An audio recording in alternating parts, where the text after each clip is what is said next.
Culture, la Fabrique de l'information, François Saltiel. Bonjour à toutes et à tous et bienvenue dans la Fabrique de l'information, le rendez-vous de France Culture consacré au décryptage du travail journalistique et à l'analyse des récits médiatiques. Et depuis le 10 septembre, une actualité domine le paysage aux États-Unis comme en Europe. L'assassinat de l'influenceur trumpiste Charlie Kirk, un nom jusqu'ici quasi inconnu en France et qui est maintenant sur toutes les lèvres. L'occasion de mieux comprendre son parcours et sa place dans la sphère MAGA, tout en décryptant ses canaux de communication, des débats publics plus ou moins scénarisés dans les universités, au podcast amplement relayé. Charlie Kirk appartient à une nouvelle génération d'influenceurs qui manient la provocation en rassemblant des millions de personnes sur les réseaux sociaux. Quels sont leurs liens avec les partis politiques? Quelle est leur idéologie et leurs différentes mouvances? Et de qui ces influenceurs sont-ils les héritiers? Ils incarnent la fragmentation du paysage médiatique américain et le point de bascule entre acteurs traditionnels et nouveaux médias. Comment cet écosystème médiatique se recompose-t-il sous nos yeux? Il sera également intéressant de voir comment ce phénomène rayonne en France avec l'émergence de créateurs de contenu radicaux. En un mot, nous vous proposons une cartographie de l'influence de l'extrême droite en réseau. Et pour en parler, trois invités. Tout d'abord en studio, Marie-Cécile Nave, bonjour. Bonjour. Vous êtes directrice de recherche à l'IRIS, spécialiste des États-Unis et notamment des droites américaines. On vous doit Géopolitique des États-Unis, c'est paru chez Erol. À vos côtés, Sébastien Mort, bonjour. Bonjour. Vous êtes maître de conférence en culture et société des États-Unis à l'université Paris-Nanterre et spécialiste des médias conservateurs et des talk-shows radiophoniques américains, auteur notamment de Ondes de choc, histoire médiatique et politique de la radio conservatrice aux États-Unis. C'est paru aux éditions de l'Université de Bruxelles l'an dernier. À distance, depuis le Québec, Tristan Boursier, bonjour. Bonjour. Vous êtes docteur en sciences politiques de l'Université de Montréal et de Sciences Po Paris. Vous travaillez sur la propagation des idées d'extrême droite en ligne et notamment la figure des influenceurs politiques de la France au Canada. Nouveauté pour ce troisième numéro de la Fabrique de l'info, nous initions un partenariat avec l'hebdomadaire Courrier International. Chaque semaine, un ou une journaliste de la rédaction nous présentera un sujet et un média. Aujourd'hui, c'est Ingrid Tarwatt qui est avec nous. Bonjour Ingrid. Bonjour François. Vous allez nous parler cette semaine d'une lettre bouleversante écrite par une journaliste palestinienne qui a décidé de quitter Gaza. On vous retrouve donc en fin d'émission. Chaque mois, la Fabrique de l'information accueillera le rendez-vous avec la médiatrice de Radio France. Et ce premier rendez-vous a lieu aujourd'hui autour des réactions suscitées par le billet d'humeur de Guillaume Erner qui présente la matinale de France Culture. Son billet « Je suis Charlie Kirk ». Ça tombe bien, c'est donc notre sujet. On sera avec la médiatrice dans 30 minutes. En parlant de réactions, je vous rappelle que vous pouvez poser toutes vos questions sur la chaîne YouTube de France Culture ou sur son compte TikTok, là où notre émission y est diffusée en images et en direct.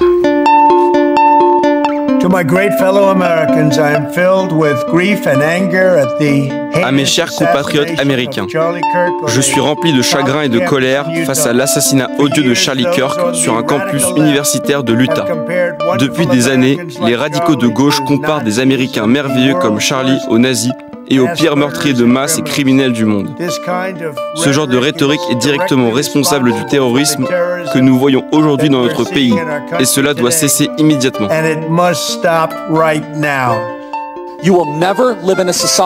Nous ne vivrons jamais dans une société où il y a des citoyens armés sans qu'il y ait un seul mort par arme à feu. C'est absurde, mais je pense que ça en vaut la peine. Malheureusement, je pense que ça vaut la peine d'avoir un coup de mort par arme à feu chaque année. En fait, je pense même que nous devrions rétablir les exécutions publiques. Il n'y a pas assez de personnes en prison dans ce pays. Quand les Noirs en Amérique n'avaient pas les mêmes droits qu'aujourd'hui, il y avait moins de meurtres et moins de cambriolages. Quand je vois un pilote noir, je me dis bon sang, j'espère qu'il est qualifié. Assassiner quelqu'un qui croit au christianisme, qui aime sa femme et sa famille, qui a foi en Dieu, on ne peut pas justifier ça. La gauche, la droite, les gens doivent laisser tomber ces histoires. Mais tout ça, c'est à cause des médias. Les entendre, c'est toujours Trump le bad guy.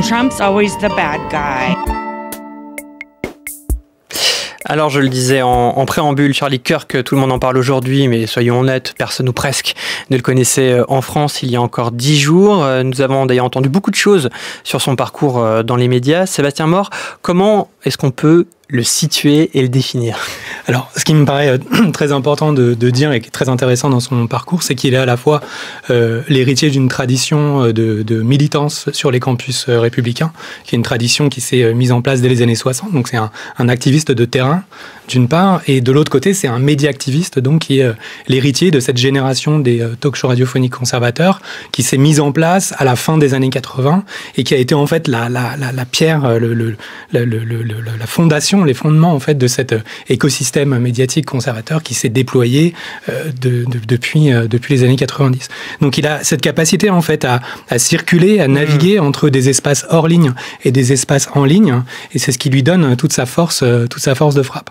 Mais ce qui est assez singulier, c'est qu'il est vraiment pour moi l'héritier des pères fondateurs du talk-show radiophonique conservateur. Quand il lance son émission, elle est lancée directement sur les ondes. Il passe pas du tout par le streaming. Là, vous parlez du Charlie Kirk Show. Je parle du Charlie Kirk Show qui a été lancé en octobre 2020, mais qui a été lancé en fait à la radio. Oui. Donc effectivement, c'est un enfant de l'ère numérique, mais le modèle de distribution et le format d'émission qu'il a lancé en 2020, c'est le même que celui de ses pères fondateurs. En fait. Voilà, donc ça c'est très intéressant pour nous, la fabrique de l'info, parce qu'on voit qu'il y a une filiation comme un personnage de radio, finalement un homme de radio, même si là c'est l'utilisation du podcast. Et puis vous nous avez très bien dit qu'il y avait aussi beaucoup d'émissions de radio à l'époque conservatrices, donc on est vraiment dans une filiation à la fois du contenu et du contenant. Et puis cette dimension donc IRL, in real life, dans l'espace public, puisqu'il menait de nombreux débats dans les universités. C'est d'ailleurs ce qui lui a coûté la vie. Tristan Boursier, j'imagine que depuis l'Amérique du Nord, est-ce qu'on est plus familier, est-ce que vous êtes plus familier du personnage de Charlie Kirk? Alors, je dirais qu'ici au Québec, on l'a aussi un peu découvert dans les médias, mais on est plus proche physiquement, mais aussi médiatiquement de la sphère MAGA, puisqu'il faisait partie, c'était un soutien indéfectible à Trump et à la sphère MAGA. Donc c'est quelque chose avec lequel on est plus familier. Mais en termes de stratégie médiatique et de positionnement surtout idéologique, il est relativement intéressant et assez inhabituel, en tout cas dans la politique canadienne ici, puisque son positionnement, alors il y a eu plein de qualificatifs qui ont été utilisés pour le situer. Je dirais que son parcours de militance personnelle s'apparente à du nationalisme chrétien assez classique. Et après, quand on regarde par contre ses interventions dans les universités ces dernières années, là on a quelque chose de beaucoup plus intéressant, de beaucoup plus fluide d'un point de vue idéologique.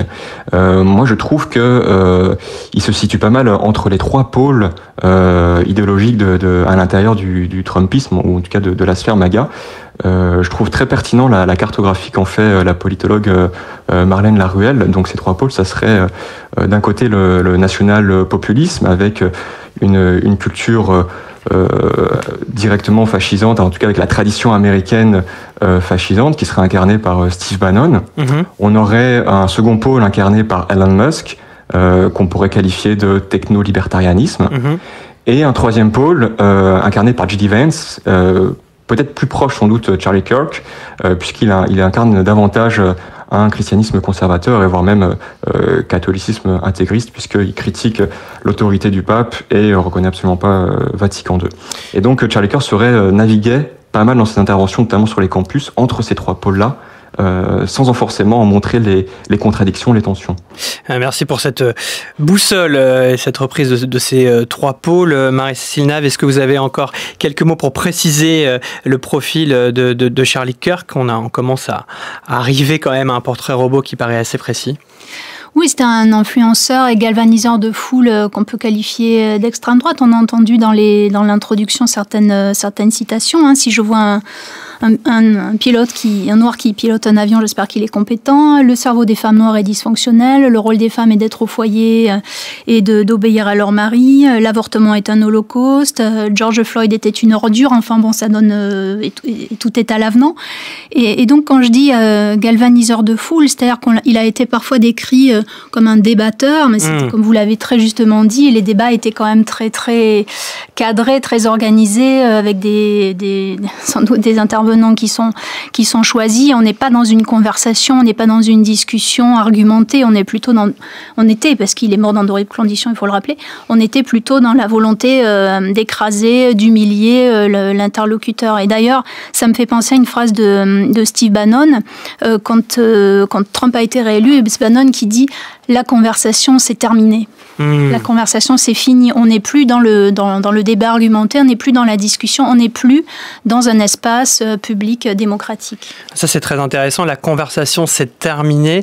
Est-ce que Sébastien Morse, c'était un simulacre, une illusion de débat finalement? Parce qu'on a beaucoup loué justement sa capacité à se déplacer et aller en face de contradicteurs. Est-ce que c'était vraiment des contradicteurs qui étaient au même niveau que lui? Alors, oui, moi j'aurais tendance à dire qu'effectivement c'est un simulacre. Parce que quand on regarde le dispositif de ces débats, entre guillemets, on voit très bien que l'avantage était à Kirk.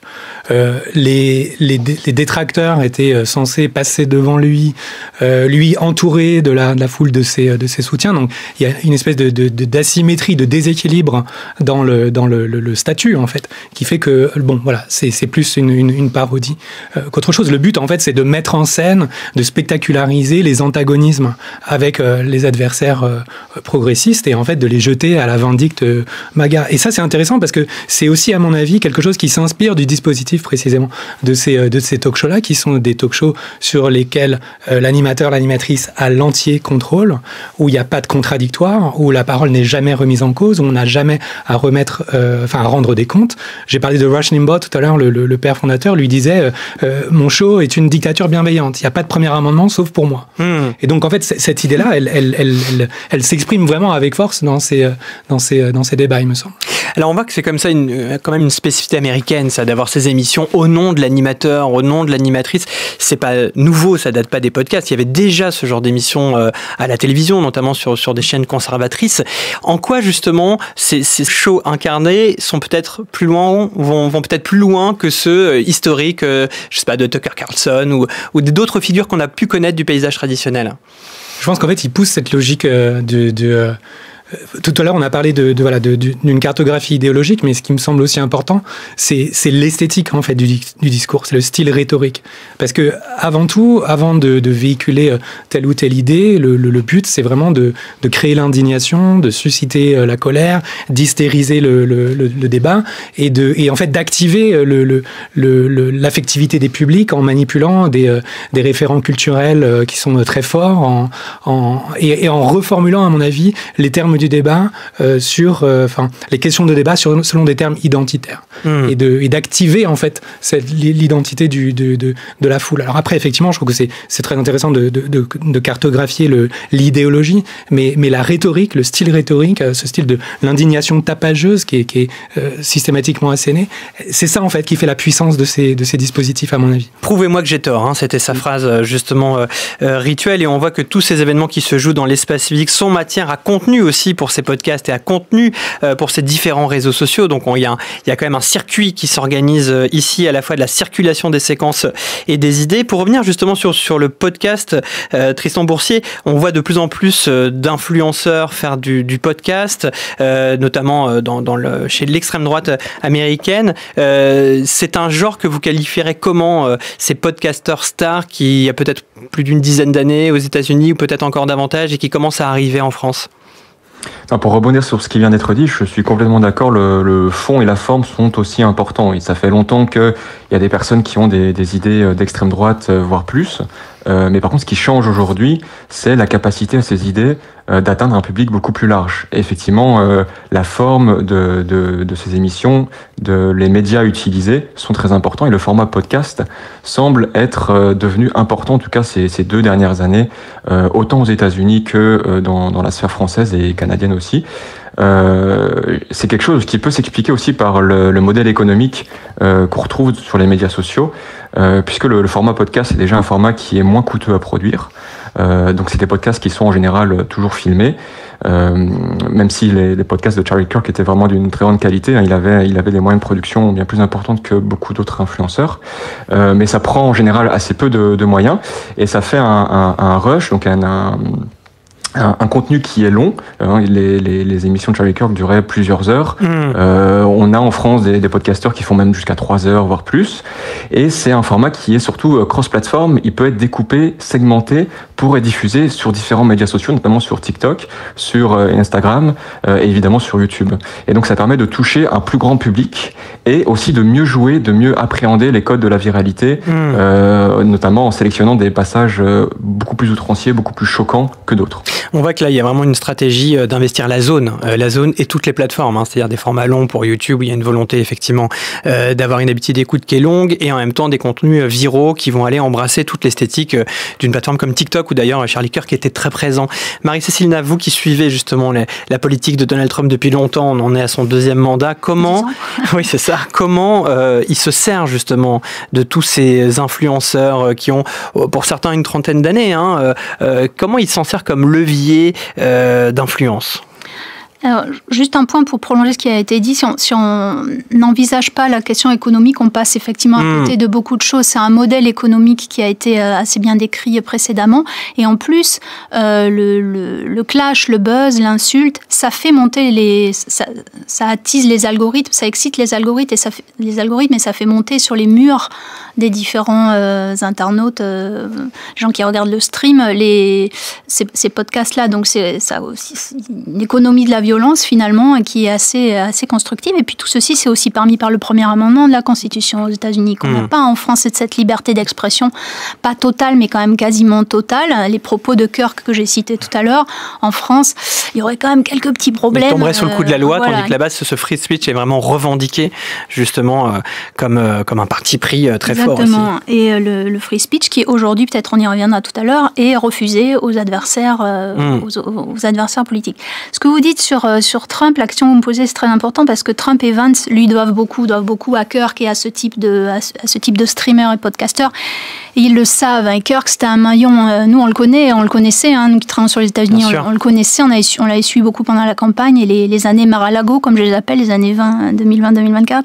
C'était un maillon à la fois essentiel et emblématique de l'écosystème MAGA à plusieurs titres. D'abord, il est un des artisans du renouvellement générationnel de l'électorat trumpiste.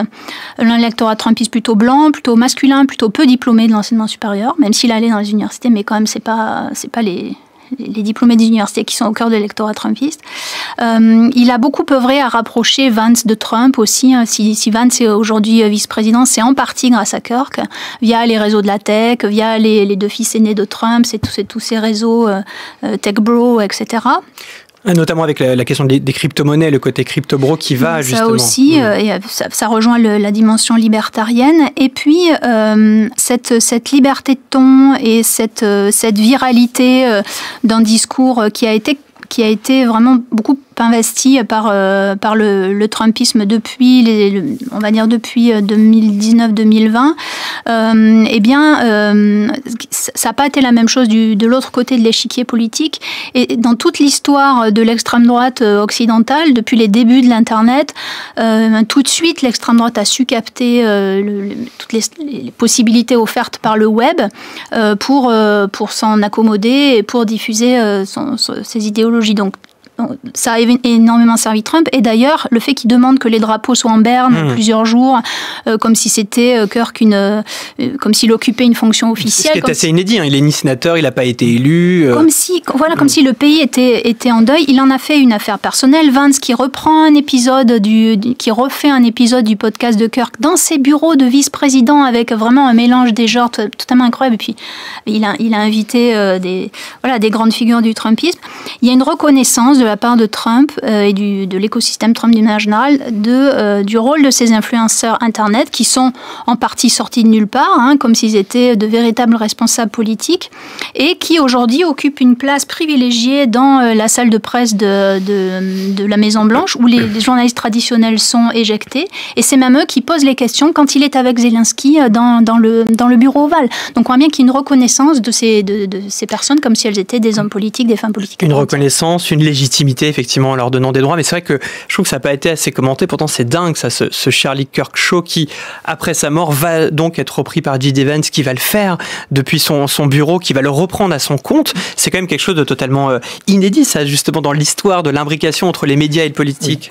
Et je crois qu'effectivement, c'est un des éléments les plus frappants de ce phénomène. En fait, c'est la porosité très très forte, pour ne pas dire l'intégration en fait des sphères médiatiques et des sphères politiques. Et si on reprend un peu l'histoire de cet écosystème-là, au début, dans les années 90, les deux sphères étaient très très distinctes, et il y avait une très forte réticence des animateurs à apparaître comme trop proches du pouvoir. Donc ils s'en tenaient plus ou moins à l'écart. Et effectivement, leur idéologie était alignée sur les figures du Parti républicain, mais il y avait quand même cette idée que les leaders républicains sont issus de l'élite, qui ne sont pas forcément les représentants des idées du peuple, que peut-être ils ne partagent pas la vie et l'expérience des gens ordinaires, et que donc la viabilité commerciale de ces émissions, au départ, elle tient de leur positionnement contestataire. Donc on se tient à l'écart du pouvoir. Et au fur et à mesure que les années passent,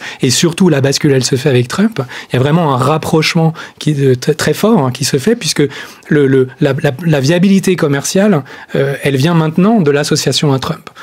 Autant c'était toxique d'être trop vu comme trop proche du Parti républicain dans les années 90-2000, maintenant c'est un gage en fait de succès, et plus vous êtes proche du pouvoir trumpiste, plus vous avez vous garantissez vos taux d'audience. Plus vous êtes monétisé quelque part. Plus on se rapproche de Trump, plus on devient monétisable. Et le moindre mollissement dans le soutien à Trump et à la magasphère peut être vu comme une trahison, et à des moments ça provoque des migrations de téléspectateurs, comme ça a été le cas en fait à l'occasion de l'élection de 2020, quand Fox en fait a déclaré Biden le gagnant. Il y a eu une migration massive de gens qui sont partis sur One American News Network, sur Newsmax, parce que c'était considéré comme une trahison. Et ce qui est intéressant, c'est que c'est ce double phénomène. Vous le disiez, un anti-système qui devient système. Donc ces médias, on va le dire, alternatifs, qui ont maintenant des gages de crédibilité, de légitimité, qui sont très proches imbriqués avec le pouvoir. Et à l'inverse, les médias traditionnels, qui eux sont pointés comme des menteurs, sont pointés justement comme des médias qui ne font pas leur travail. Donc il y a aussi un désamour entretenu et une volonté de stigmatiser les acteurs traditionnels médiatiques. Et là, que ce soit Donald Trump ou Elon Musk, qui sont les premiers à le dire. Et d'ailleurs, je me rappelle de cette phrase d'Elon Musk qui dit « Nous sommes maintenant les médias. Les médias, c'est nous. » Donc c'est un désaveu total. Marie Stelniave. Je vais dans ce sens-là, je vais même plus loin. Ce sont les médias dominants aux États-Unis. Les podcasts, les streams, ce sont les médias dominants. Et les médias traditionnels, entre guillemets, plient le genou aujourd'hui devant Trump, les uns après les autres, parce que ils ont besoin de l'accord du Congrès pour renouveler leur licence, parce qu'ils ont besoin de ne pas être censurés dans les projets de fusion, et on le voit avec la suppression du show de Jimmy Kimmel, par exemple. On va justement en parler dans un instant, mais Tristan Boursier, vous qui êtes de l'autre côté, qui est en Amérique du Nord, je le rappelle, au Québec, c'est pas totalement les États-Unis, mais on va dire que vous êtes à un poste d'observation avancé. Ce que vient de dire Marie-Cécile Nave, on en est là, c'est-à-dire on en est à un moment, ce qui n'est pas encore le cas, je trouve, chez nous, même si la télévision, il y a une érosion de l'audience, il y a une érosion des médias traditionnels, on est bien placé pour le savoir en travaillant dans ces médias-là, mais néanmoins, il y a encore la force d'un journal télévisé de 20h, du 13h, qui rassemble de moins en moins, mais qui est quand même là. Est-ce qu'aux États-Unis, on est arrivé à un moment où finalement, même cette fonction-là de repère n'existe plus? Ouais, ce qui a été dit est très important. C'est pas nouveau que l'extrême droite utilise les nouvelles technologies, notamment Internet, pour prendre la parole, parce que ça leur permet d'avoir un accès désintermédié à un nouveau public. Et effectivement, on ne peut pas les comprendre si on ne les intègre pas dans l'écosystème médiatique général, et comment leur place dans cet écosystème-là a évolué au cours du temps.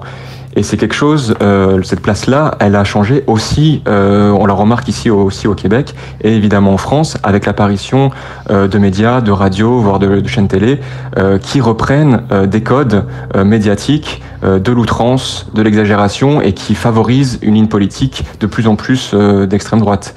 Et l'existence de médias qui ont une plus grande légitimité, en tout cas d'un point de vue de l'audience, puisqu'ils ont accès à des canaux traditionnels de diffusion, combinés à la présence de ces influenceurs qui jusqu'à présent étaient dans des niches médiatiques, leur permet d'avoir un relais beaucoup plus large et d'avoir donc une audience beaucoup plus grande. Moi, en France, j'ai observé vraiment l'ampleur, la prise d'ampleur des influenceurs français d'extrême droite, au moment où Papacito s'était mis en scène dans une vidéo en train de tirer sur un mannequin qui représentait un électeur de la France insoumise.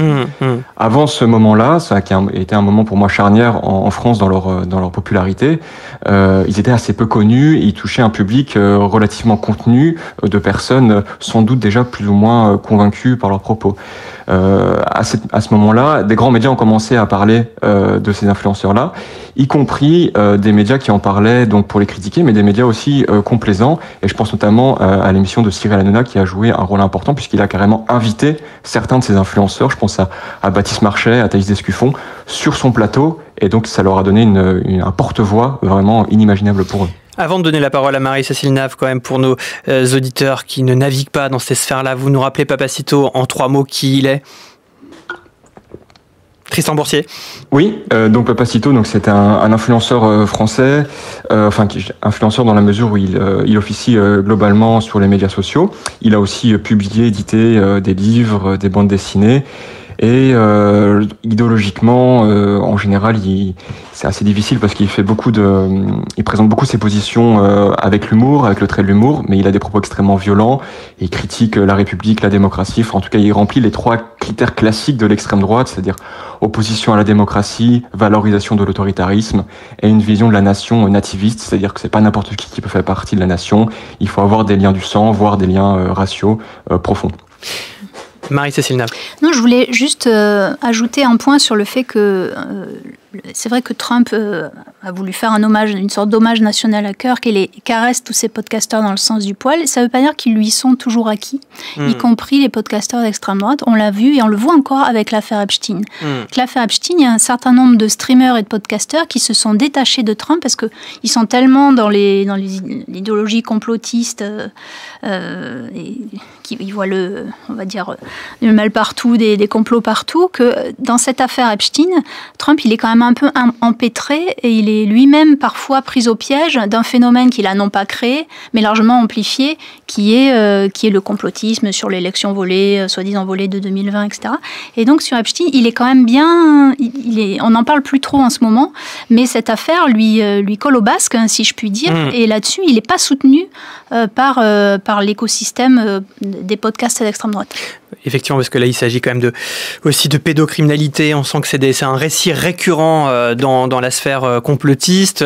Donald Trump, il y a cette fameuse lettre, il y a des liens avec Epstein. Donc, entre ceux qui veulent qu'il y ait plus de lumière sur cette histoire-là, ceux qui le lâchent et ceux qui, au contraire, ferment les yeux, on voit qu'effectivement, il y a différentes chapelles. Et ça, on a moins cette notion-là lorsqu'on est vu d'ici en France. Mais évidemment, dans cette nébuleuse, il y a des guerres intestines, il y a des combats, il y a des chapelles, Sébastien More. Oui, alors c'est vrai que l'affaire Epstein, c'est peut-être un moment charnière où on voit se créer des dissensions. Une des bonnes raisons, c'est qu'effectivement, l'idée qu'il existe des réseaux pédocriminels qui agissent avec l'aide et la complicité des démocrates, c'est un des éléments structurants du discours de la magasphère depuis plus de 10 ans. On se rappelle avec Hillary Clinton, déjà, il y a eu beaucoup d'affaires. Le Pizzagate, etc. Sauf que là, c'est vrai. Sauf que Epstein, c'est vrai. Sauf que là, c'est vrai, oui. Quand on regarde justement ce contexte américain qui était déjà fragmenté, on a l'impression que ce phénomène s'amplifie. Tout de même, apprendre que Jimmy Kimmel, qui est une institution quand même aux États-Unis, hein, cet humoriste est suspendu d'antenne jusqu'à nouvel ordre pour des propos qui ont été tenus, on va dire des propos nuancés, qui revenaient finalement sur l'attitude et la récupération politique de cet assassinat par Donald Trump. Je vous propose de l'écouter. Nous avons atteint de nouveaux sommets ce week-end avec la clique MAGA qui s'efforce de présenter ce jeune qui a assassiné Charlie Kirk comme quelqu'un d'autre que l'un des leurs et qui fait tout son possible pour en tirer un avantage politique. 48 heures plus tard, la chaîne ABC annonce la suspension de Jimmy Kimmel pour une durée indéterminée. Une décision saluée par le président des États-Unis. Excellente nouvelle pour l'Amérique. L'émission de Jimmy Kimmel, en difficulté au niveau des audiences, est annulée. Félicitations à ABC pour avoir enfin eu le courage de faire ce qui devait être fait. Jimmy Kimmel n'a aucun talent. France Culture, la fabrique de l'information, François Saltiel. Qu'est-ce que ça dit, ça, Sébastien More, la suspension de Jimmy Kimmel, de la fragilité de ces grands réseaux quand même américains? On a l'impression que maintenant, ils sont dans une forme d'allégeance, on peut le dire, à l'égard de Donald Trump. Oui, effectivement. En fait, il y a une opération de muselage des voix dissidentes qui est en train de prendre de l'ampleur, qui est en train de s'accélérer. Le positionnement contre les médias dominants, c'est un invariant du conservatisme depuis sa résurgence dans les années 50. C'est quelque chose qui s'est déployé au fur et à mesure des années avec la radio, avec Fox. Mais là, en fait, on voit que en termes d'échelle, ça prend une ampleur beaucoup plus forte. Et effectivement, la mort de Kirk, enfin l'assassinat de Kirk, à la fois crée un martyr, mais ouvre des fenêtres d'opportunité pour museler les médias et de mettre vraiment en action des menaces qui avaient été un peu récurrentes au moment du premier mandat, mais qui là en fait prennent une teneur tout à fait concrète, puisque cette menace de représailles c'est devenu en fait une représaille effective. Alors indirect, puisque ça a été par le biais d'une pression sur le patron de Walt Disney qui s'est exécuté en fait. Donc il y a aussi parce que c'est la chaîne ABC qui appartient au groupe Walt Disney. au groupe Disney. Mais c'est vrai que là on a l'impression quand même qu'il y a une espèce de liberté d'expression à deux vitesses. Il y a un deux poids deux mesures, puisque ce qui s'applique à Kirk dans ses diatribes eugénistes et anti-trans ne s'applique pas aux propos qui sont franchement qui font pas le figure. Je veux dire, les propos de Jimmy Kimmel font pas le figure à côté. On les a écoutés, je les ai relus. Effectivement, il n'y a pas quand même de quoi être. Enfin, en tout cas, c'est une décision qui paraît avec deux poids deux mesures. Et puis, elle s'inscrit dans tout un nombre de journalistes qui ont été renvoyés, mis de côté, ou encore Stephen Colbert, dont son fameux Late Show va s'arrêter dans quelques semaines, en janvier de 2026. Marie-Cécile Nave, est-ce que c'est le signe aussi donc de tous ces grands canaux, ces distributeurs, ces chaînes, ces éditeurs? On l'a vu d'ailleurs avec l'arrivée de Donald Trump lors de son second mandat. On a vu ces grands patrons venir finalement à ses côtés, parfois pour certains subventionner même sa cérémonie d'investiture. Il est en Angleterre aussi ces jours-ci avec lui. Exactement. Donc qu'est-ce qu'il faut voir? Qu'est-ce qu'il faut comprendre? Ça veut dire que l'espace numérique, vous l'avez très bien dit, l'extrême droite avait de toute façon de l'avance dans cet espace-là. Au moment où ils étaient un peu anti-système, ils sont allés sur ce créneau-là pour pouvoir trouver une voie. Aujourd'hui, on voit qu'ils sont très très présents, et maintenant l'espace traditionnel lui aussi soit est fragile, soit tombe, soit fait allégeance. Ils n'ont pas de patron, ils sont libres les podcasteurs, alors que les chaînes de télé c'est des histoires de gros sous. C'est Disney qui veut racheter Fubo par exemple, Fubo, je ne connais pas la prononciation exacte, Paramount qui a aussi besoin de l'approbation du monde économique pour fusionner avec Skydance. Enfin c'est des histoires d'argent, et donc c'est un peu le fusible Kimmel ou Colbert pour pouvoir donner une sorte de gage qui n'a pas trop de conséquences, on pourrait dire. Enfin, on verra, afin de s'attirer la bonne presse du Congrès et de Trump. C'est intéressant parce que du côté de Trump, on prône la dérégulation économique, sauf quand il s'agit de faire taire les critiques. Donc c'est des grands principes, mais pas pour moi. Sébastien More. Je crois que oui, c'est pas étonnant, enfin c'est pas innocent aussi de censurer l'animateur d'un late night show, donc d'une émission satirique de fin de soirée, parce que c'est proprement un des espaces de la contestation et de l'opposition à Trump. Toutes les émissions dont on vient de parler, donc la radio, la télé, Fox, les espaces numériques, ce sont des choses qui marchent très bien à droite, mais à gauche, en fait, ce format-là ont été essayés et ont toujours échoué. Le format politique de prédilection des progressistes, c'est le late night show. En fait, en suspendant... Par le prisme de l'humour, justement, on fait passer des messages politiques. Parce qu'effectivement, l'approche du discours n'est pas le même, et l'ironie et la satire, ça marche beaucoup plus auprès des publics progressistes. Donc c'est effectivement une façon de neutraliser un espace de contestation, à la suite, en plus de la suspension de Stephen Colbert. Donc ça veut dire deux figures vraiment importantes du late night show qui disparaissent. Vous qui avez une perspective historique, est-ce que c'est juste, on peut considérer ça juste comme une parenthèse? Est-ce que ça s'est déjà produit justement dans l'histoire des médias aux États-Unis d'avoir un mouvement comme celui-ci, puis finalement 5 ans, 10 ans après, ça se restructure différemment? Vous voulez dire de suspendre? Exactement. Moi, je crois que c'est sans précédent. Oui. Ouais. C'est absolument sans précédent. Parce qu'en plus, le motif qui est invoqué, c'est qu'on ne connaît pas l'allégeance politique du tueur, qu'en fait non, il c'est quelqu'un de gauche. Mais c'est pas ça le problème. Le problème, c'est que le propos de Kimmel, il est protégé par le premier amendement. Il ne fait pas partie des 8 exceptions aux protections accordées par le premier amendement, et que donc c'est une violation pure et simple par le président d'une agence fédérale qui est censé être garant justement de l'équité dans les médias. Et ça, c'est quelque chose qui est absolument inédit, il me semble, dans l'histoire. Tristan Boursier, sans précédent, vous êtes d'accord avec ces mots qui viennent d'être prononcés ? Ah oui, pour moi aussi, ça me stupéfait complètement. Enfin, c'est inouï. On a l'habitude d'appeler les médias le quatrième pouvoir. On savait déjà que Trump remettait en cause la séparation des 3 pouvoirs traditionnels, donc législatif, exécutif et judiciaire. Mais sans doute, la brutalisation la plus forte et la plus utile aussi pour lui dans son accession au pouvoir, ça a été ce travail médiatique de création d'un écosystème et de démantèlement des opposants qui pouvaient s'exprimer dans les médias traditionnels. J'avais aussi en tête le procès, je crois qu'il demande 15 milliards, il me semble, de tête au New York Times. Donc ça aussi, il me semble que c'est des sommes qui sont sans précédentes de la part, en plus, d'un président des États-Unis en exercice. C'est stupéfiant. Marie-Cécile Nave. Oui, d'un côté, Charlie Kirk est décrit par les MAGA, les Make America Great Again, comme un adepte du débat, ce qu'il n'était pas. Et d'un autre côté, sa mort est instrumentalisée pour faire taire toute forme de discours contraire au discours officiel. Donc le free speech qui a été tant vanté par la campagne de Trump, disant, au nom du free speech, on a le droit de dire ce qu'on veut, c'est les valeurs de l'Amérique, etc. Le free speech maintenant se transforme en « taisez-vous ». Et donc, c'est quand même tout à fait stupéfiant et ça sidère, le débat public américain aujourd'hui.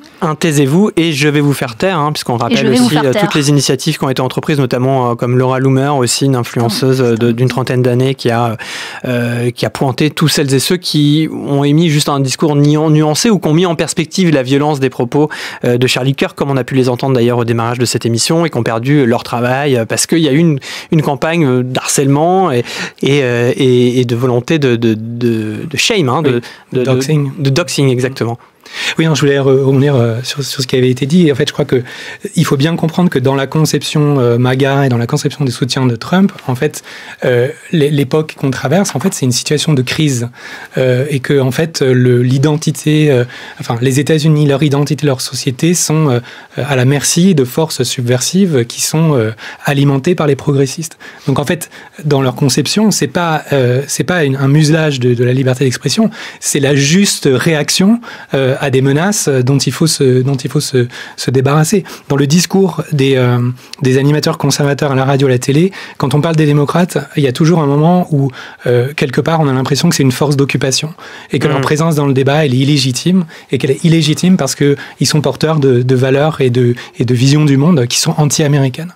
Et que j'essaie d'expliquer pourquoi est-ce qu'on arrive à cette situation où on revendique un fondamentalisme du premier amendement pour soi-même et on muselle son adversaire.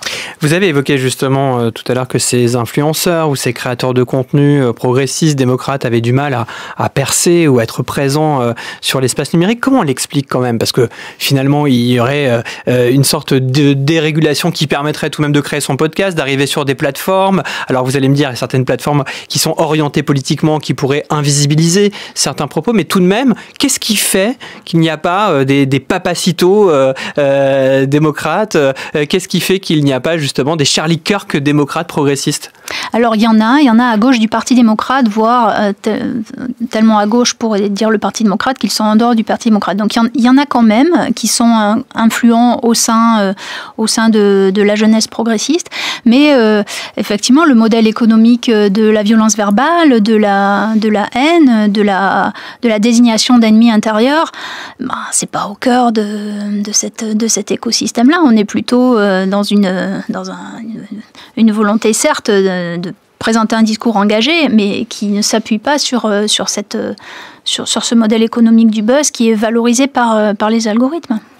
Tristan Boursier, une réaction sur ce sujet ? Oui, tout à fait. On a d'ailleurs pas mal d'études qui documentent la prime à l'outrance, la prime à la violence faite sur les médias sociaux. On a par exemple Jen Schwarady, qui est une chercheuse à Harvard, je crois que c'est en 2019 qu'elle a fait ses premières études sur le sujet, qui montrait que quand on avait des opinions affiliées à l'extrême droite, réactionnaires, on avait tendance à être beaucoup plus visibilisé sur les plateformes. Et il y avait sa fameuse expression qui était de dire que Internet est de droite, effectivement. Voilà, et on peut le comprendre avec l'idée de l'économie de l'attention. Le but de ces plateformes, c'est de maximiser le temps d'écran de leurs utilisateurs et de vous montrer des choses, pas forcément qui vous intéressent, mais qui vont vous faire rester sur les écrans. Et donc, les contenus les plus choquants, les plus outranciers, ont intérêt à être diffusés dans la mesure où ils font réagir les utilisateurs, ils vont susciter du clic, ils vont susciter des commentaires, etc., ce qui va viraliser les contenus et maximiser le temps d'exposition des publicités, puisque in fine, le modèle économique de ces plateformes repose beaucoup sur la publicité. Et c'est comme ça qu'on peut expliquer, en tout cas sur les médias sociaux, une prime à la radicalité d'extrême droite. Je pense que c'est important effectivement d'éclairer tout le modèle économique. Ici, il n'est pas uniquement question d'idées, il est question d'un écosystème avec une forte audience, une part de responsabilité aussi peut-être des annonceurs qui vont venir sur ces contenus-là pour investir un espace et puis essayer de toucher des cibles. On en parle un peu moins. Il y a aussi la question des infrastructures aussi, de ces serveurs, où est-ce qu'ils sont situés, localisés. Il y a tout un écosystème effectivement marchand qui est pour beaucoup dans l'émergence de ces nouvelles figures. On va continuer à parler de ce sujet et aussi de sa résonance ici dans le paysage français avec les influenceurs, mais je vous l'ai annoncé en début de cette émission, on accueille chaque mois le rendez-vous de la médiatrice de Radio France qui, ça n'arrivera pas tout le temps, mais cette semaine qui est finalement consacrée à notre sujet, puisque Emmanuel Davier va revenir avec Guillaume Erner sur l'une de ses humeurs qui a fait réagir les auditeurs de France Culture. On l'écoute. Guillaume Erner, bonjour. Bonjour Emmanuel. Nous revenons avec vous sur votre billet qui est Charlie Kirk. Après vous avoir écouté vendredi dernier dans la matinale, les auditeurs ont été nombreux à réagir. Tous condamnent fermement le parallèle établi entre les victimes de Charlie Hebdo et Charlie Kirk.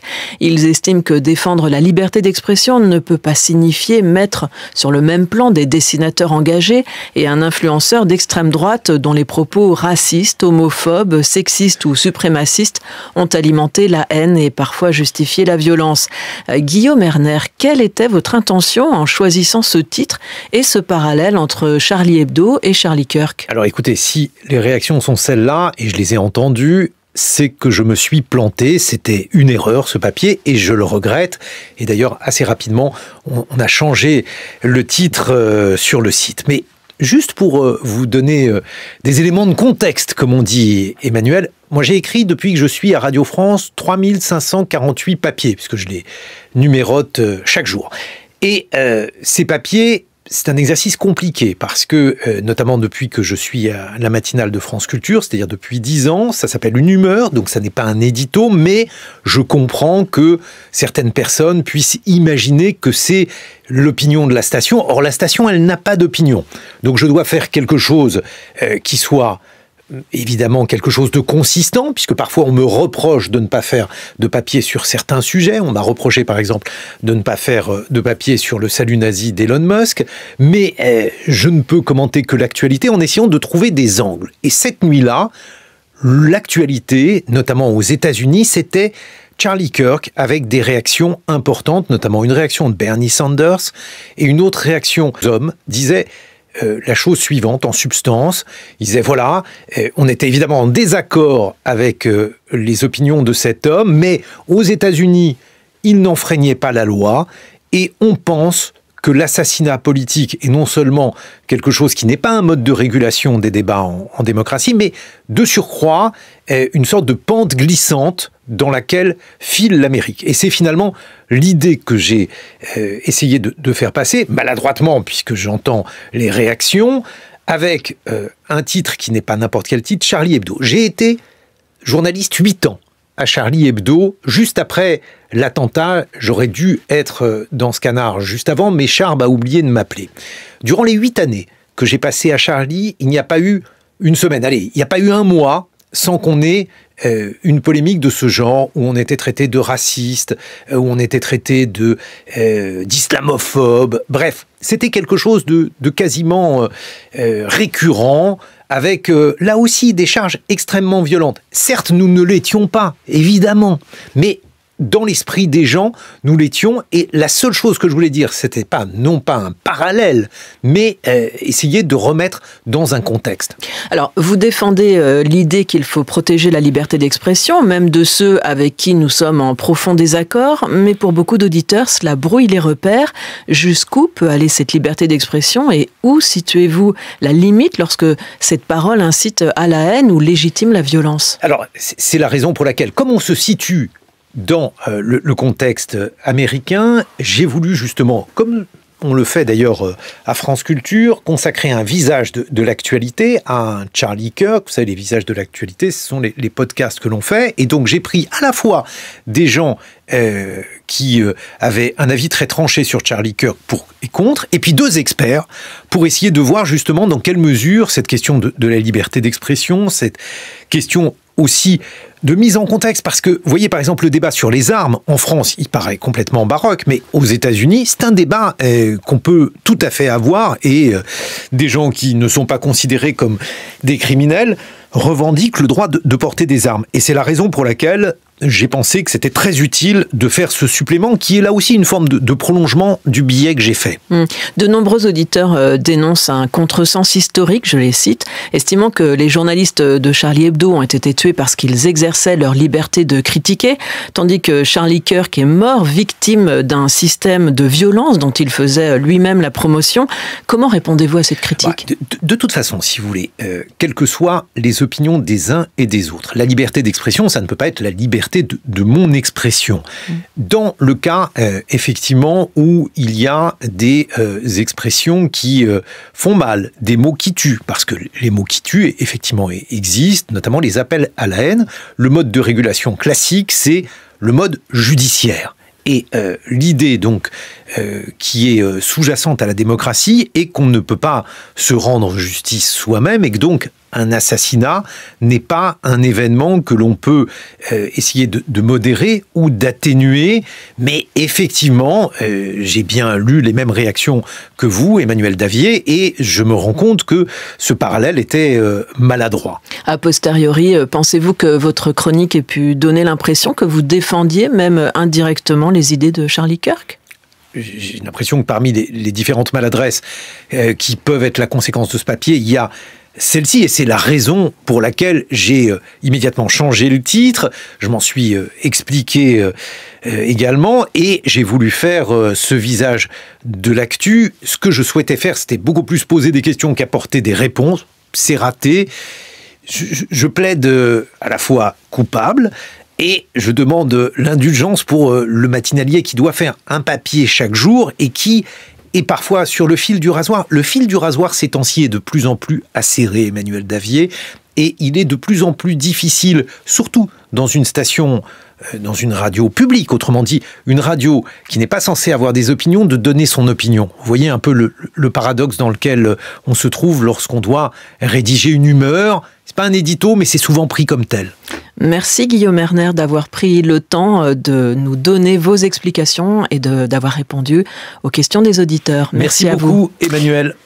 Guillaume Erner, donc au micro d'Emmanuel Davier, le rendez-vous de la médiatrice qu'on accueillera avec grand plaisir chaque mois, puisque ça fait aussi partie des promesses, de la promesse de cette émission, de comprendre comment les médias fonctionnent, de peut-être parfois reconnaître lorsqu'il y a une erreur et une fausse qui vient d'être fait par Guillaume Erner. Si on reste dans ce sujet-là et sur le contexte justement français, Tristan Boursier, comment les influenceurs que vous suivez, donc depuis le Québec, mais que vous regardez de près, sont-ils emparés de Charlie Kirk ? Pour eux, ça a été une véritable occasion, une opportunité en fait de communication. Les jours qui ont suivi ont été pour eux l'occasion de s'exprimer, soit dans des formats courts, soit dans des formats plus longs. J'ai observé différents influenceurs français de premier plan qui ont pris la parole, notamment un qui s'est fait connaître lors de la commission parlementaire sur les violences faites sur les mineurs dans le cadre de TikTok. Donc Alex Hitchens qui a pris la parole, il y a aussi El Ryan et Valek qui a fait une vidéo aussi, qui est un des premiers influenceurs français et un des plus populaires aussi en termes de nombre d'abonnés sur sa chaîne YouTube. Et leur réaction, en fait, elle est assez intéressante parce que elle reprend quasiment mot pour mot les éléments de langage de la sphère MAGA, ce qui est quelque chose d'assez nouveau pour la France, parce que habituellement, en tout cas quand j'ai commencé à m'intéresser à l'extrême droite en contexte numérique en France, on a quand même une histoire qui est longue de l'extrême droite en France, et on a donc des particularités idéologiques qui étaient jusque-là bien visibles. Et là, j'observe de plus en plus une fusion, une confusion avec l'idéologie MAGA. Une fusion justement de l'extrême droite française sur l'espace numérique avec la sphère MAGA. Vous observez ça aussi, Marie-Cécile Nave ? Une fusion sur certains sujets. Il y a des sujets comme la remise en cause de l'égalité femmes-hommes qui leur permet de se rejoindre assez fréquemment, notamment les influenceurs qui viennent d'être cités. Et d'ailleurs, la remise en cause de l'égalité femmes-hommes, la remise en cause des droits des femmes, c'est très souvent une porte d'entrée vers la remise en cause de l'état de droit. Donc c'est assez intéressant. Moi, ce qui m'a beaucoup frappé cette semaine, c'est assez souvent, je crois, la reprise de la propagande trumpienne dans l'éditorialisation de certaines émissions sans prise de recul. Je trouve ça très intéressant parce qu'il y a quand même une fascination assez grande exercée encore par Trump dans nombre de médias. Je ne parle pas des médias en général parce que ça ne veut strictement rien dire. Je ne ferai pas cette généralité, bien entendu. Mais c'est un discours qui fonctionne, un récit qui, à force d'être répété.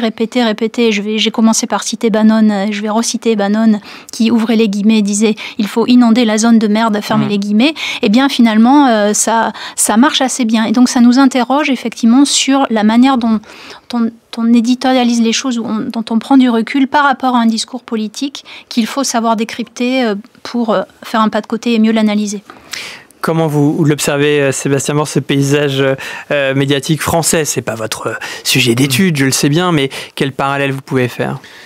C'est vrai que dans la spécificité des médias conservateurs américains d'avoir une lecture identitaire des questions de société, donc c'est-à-dire indépendamment de leur teneur, c'est quelque chose qu'on a vu effectivement. Alors je ne sais pas si on peut utiliser le terme de migration, est-ce que ça a migré vers la France, mais en tout cas ce sont des ressorts rhétoriques et stylistiques qu'on voit apparaître dans des médias plus traditionnels, sur la télévision du câble, où effectivement on cherche à toujours activer les ressorts de l'affectivité en mettant en avant la menace islamique, les rôles de genre traditionnels qui seraient mis à mal par le wokisme. C'est en fait une façon de repackager selon les spécificités culturelles du pays, quelque chose en fait qui est effectivement une sorte de tronc commun à ces deux écosystèmes. Après, effectivement, l'écosystème conservateur, l'écosystème des médias conservateurs en France, il est beaucoup moins développé qu'il ne l'est aux États-Unis. Il y a encore quand même une asymétrie entre ce qu'on a évoqué tout à l'heure, des médias traditionnels qui restent quand même fortement implantés avec un public qui se réunit autour du journal télévisé du soir. Et donc il y a encore un centre de gravité informationnel assez fort en France qui a complètement éclaté aux États-Unis. Ça dépend dans quelle génération, parce que les jeunes sont aussi vieux, ne regardent